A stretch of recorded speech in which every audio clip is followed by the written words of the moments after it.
You know, when you have little bugs in your garden, that means you have a healthy soil and you have a healthy landscape, and that you're not using poisons.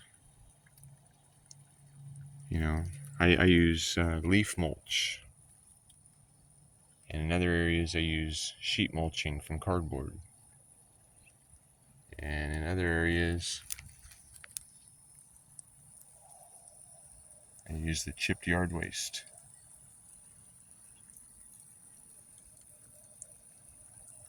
And it's promoting life happening and growing.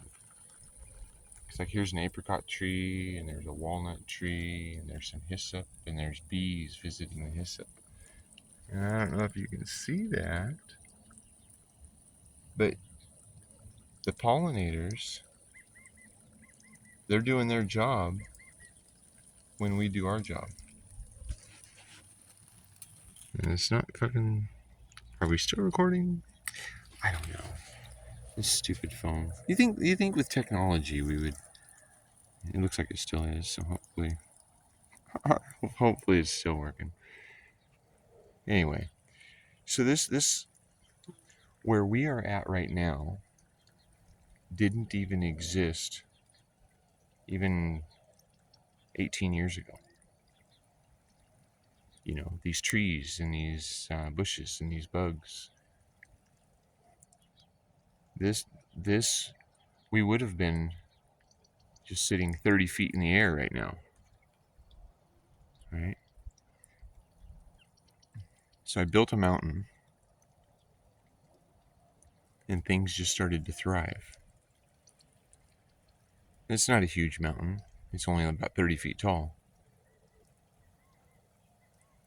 But I flattened out some spots here on this desert hillside so that I could create my own little Garden of Eden. And it's working. I ate breakfast by picking it off the tree.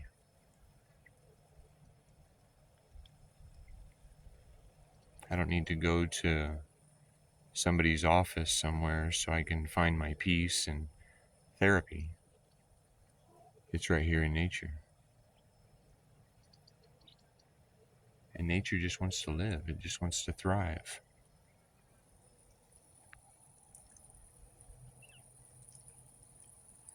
And everything is expressing itself in beautiful ways.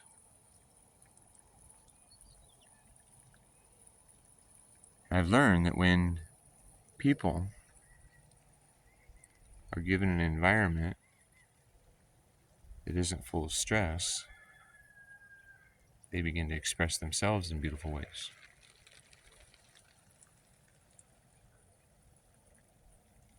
You know, our landscapes shouldn't just be grass that we have to mow and throw away.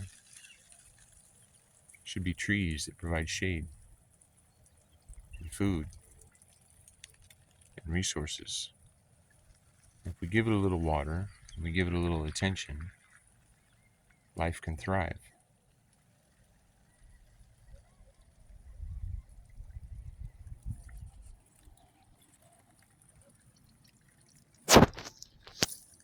So, anyway, let's take a little walk here real quick. See, this is sheet mulching. This area's not done yet, right? Because I haven't given this the time and energy that it wants, that it deserves. But I've got 16 acres here that I'm building into something that thrives. So this is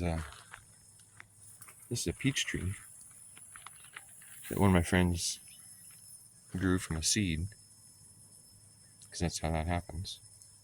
And it got too big to be on her porch, and so she said, "Hey Rob, would you like to have this tree?" And I said, "Of course, thank you very much." And so I got it in the ground, and it's producing fruits. And what's cool about this whole thing is that, not all the fruits come off at the same time, and they're not all of the same type. So I don't have the problems that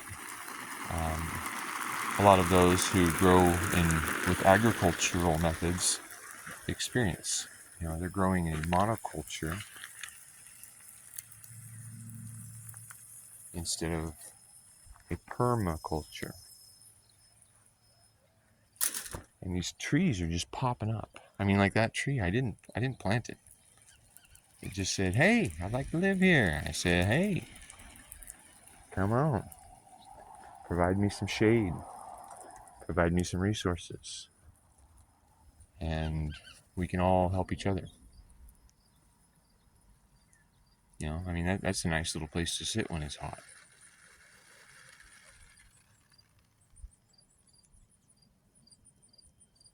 And it's all coming together, piece by piece, pixel by pixel.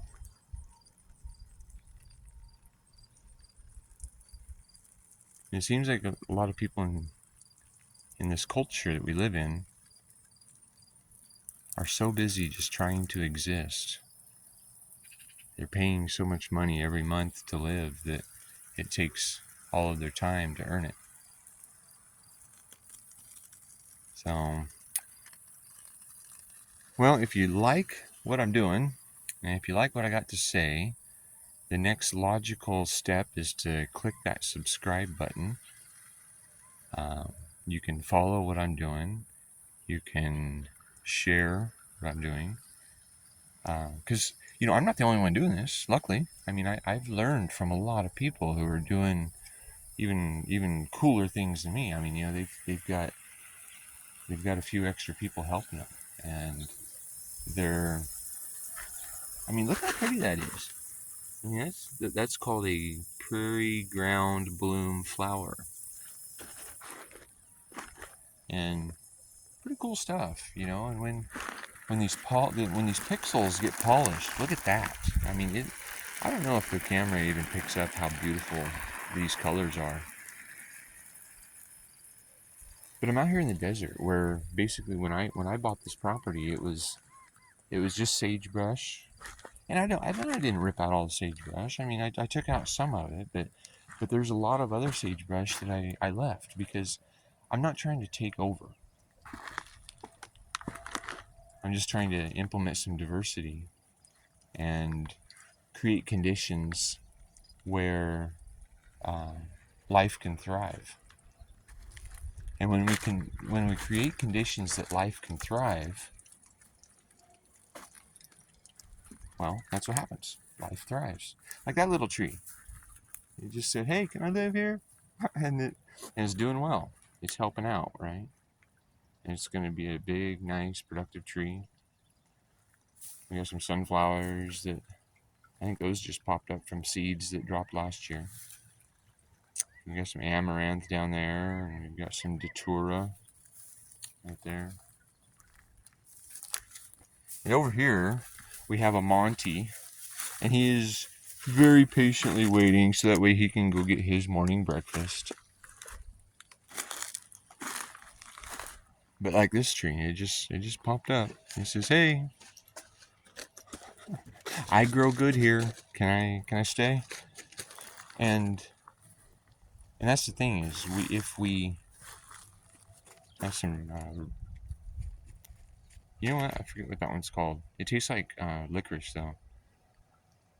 That one there. And then we got some rhubarb, and these are the ones I let go to seed, and so that way I can plant a bunch more. We got a bunch of other plants that they get harvested enough to make smoothies and pies and stuff like that. I got that big stump. That was somebody else's trash, and they said, "Hey, do you want this?" I said, "Well, yeah." And they even brought it to me, and I dug a big hole, and I used my backhoe to put it into the ground, and it makes a pretty cool spot to sit up on top of there and just find your zen. It's one of the mottos here is you get your zen at Hawks Haven. I teach people how to be heavily meditated. I show another way. It isn't so much stress and struggle. So, anyway, if you like what's going on here, you can, right here, you can subscribe, and right over here, you can check out the videos YouTube's thinking is best for you. Thanks for watching.